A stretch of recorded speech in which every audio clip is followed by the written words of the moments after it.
Hello everyone, I hope you're all doing well.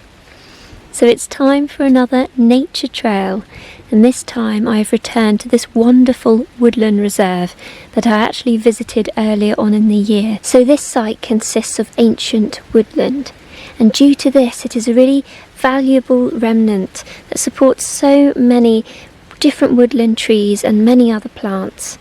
So there are actually early remnants to this woodland that date back to 1652, and one of the tree species heavily prominent around this reserve is the ancient sessile oaks, which are just a true marvel. I really think they're just a marvel. There's also evidence of a historical management technique here known as coppicing, and just so many other different species protected in this reserve, especially a large variety of bird species.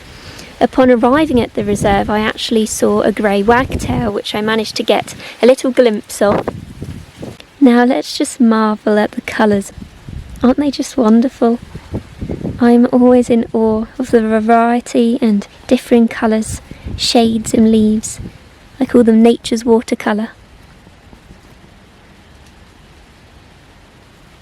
There was lots of different seeds coated and scattered along the woodland floor. Seeds of the beech, acorns from the oak, and sweet and horse chestnuts as well. Now to start off this trail, I actually wanted to speak to you about holly, because it just has an absolutely wonderful evolutionary adaptation. Holly leaves have developed several spines, as you may know, on the edge, which protects them against predation by species like the domestic cow and other cattle. But what I find amazing is if you look higher up the tree, you start to see leaves with less spines and then eventually some none at all, because the higher up is where predators are less likely to reach. So you can really see that transition in the evolutionary adaptation. Now, as some of you may know, I like to bring in some mythological facts. So, holly leaves used to be placed in the home to protect against witches, goblins and the devil. And over 2,000 years ago, the Celts actually believed that two twins, the Holly King and the Oak King, became rooted in a terrible battle to rule the woodland. Now, the legend goes in summer, the Oak King was in full leaf, and the rest of the wood bowed to his extreme strength. But his leaves began to drop from his boughs, and the Holly King seized his chance to rule the wintry wood with his evergreen leaves and red berries. And now be prepared for a little bit of a gruesome scene. So there were just so many dung beetles around the reserve, the exact species being the woodland door beetle, which is a type of dung beetle. And they were just literally everywhere. It was both disgusting and amazing to watch them at work. And we actually have about 150 species of dung beetle, 59 of them in Europe. And I just kept finding more and more. And just look at the colour, like the blue and the purple on their legs. Isn't it just absolutely amazing?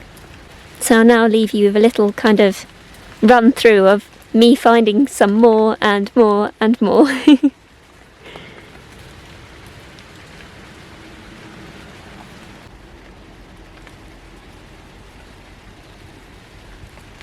So I also came across some slugs on this trail.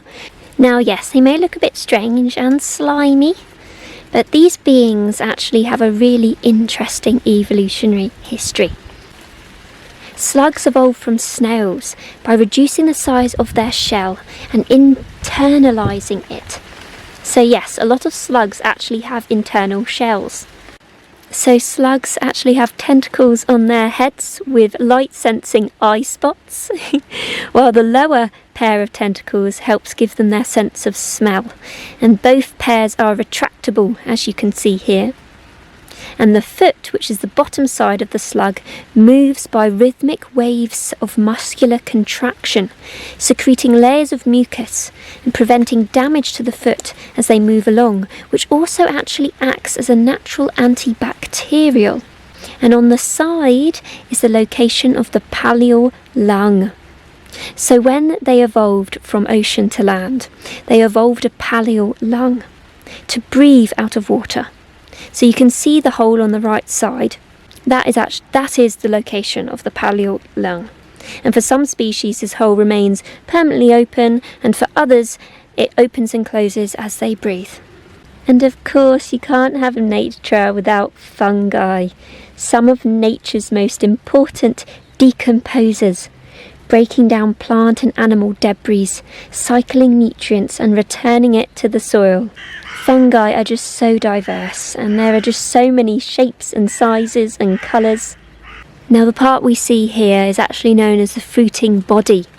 It's underneath, within the soil, that the network of hyphae, known as the mycelium, extends in all directions, spreading out in the soil. And it's like a root-like structure, in other words.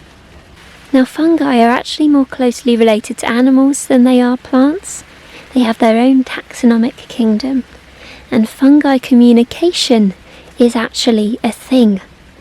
Studies have shown that fungi seem to transmit information to each other through sending electrical impulses across their mycelium web network, similar to that, or acting like that, of an animal's nervous system in a way. So these beings are actually communicating among each other. Isn't nature just amazing? So before this trail comes to an end, I actually wanted to speak to you about the brand new Cornwall Wildlife Trust membership pack. So if you become a trust member, either individually, as a joint membership, or as a family membership, you will be sent this wonderful pack. There's some seeds to plant in spring, a spotter's wall chart to record what species you spot in the year, and a really good reserves guide, which is so helpful to know the best time of year to visit each reserve. There's also a wonderful species guide and some information about how you can encourage more wildlife into your garden. And don't you just think the box is really, really cool? I like actually displaying it on my work desk. So yes, become a member today and support the Cornwall Wildlife Trust's wonderful and vital work for wildlife. And as usual, keep it safe on your wild walks, and I'll see you all again very soon with another reserve nature trail. Bye!